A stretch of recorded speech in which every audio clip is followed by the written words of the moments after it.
Salam uşaqlar, bugün sizlərlə belə maraqlı bir sualın izahını paylaşacağım. 180 ədədinin 3-ə bölünən natural bölənlərin sayını tapmalıyıq. İlk öncə 180 ədədinin bütün natural bölənlərinin sayını tapaq. 180 sayda vuruqlarına ayırmalıyıq. 2-yə bölündü 90, 2-yə bölündü 45, 3-ə bölündü 15, 3-ə bölündü 5 və 5-ə bölündü 1. Deməli, 180 ədədinin sadə vuruq tərkibi 2-dən 2 dənə, yəni 2-nin kvadratı, 3-dən 2 dənə olduğu üçün 3-ün kvadratı vur, 5 üstü 1-dir. Gəlin ilk öncə 180 ədədinin özünün natural bölənlərini tapaq. Görək 180 ədədi neçə dənə ədədə bölünür.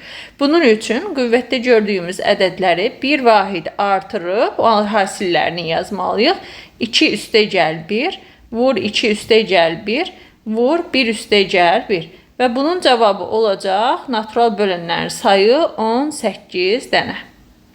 Amma bu ədədlərin içində bəziləri var ki 3-ə bölünür, bəziləri var ki 3-ə bölünmür. Məsələn, 180 ədədi 5-ə bölünür, həmin 5 3-ə bölünən natural bölən deyil. Amma məsələn 15-ə bölünür, 15 3-ə bölünən bir natural böləndir. Biz 3-ə bölünən natural bölənlərinin sayını tapmaq istəyiriksə, birinci 3-ə bölünməyən, yəni tərkibində 3 vuruğu olmayan hissəni götürməliyik.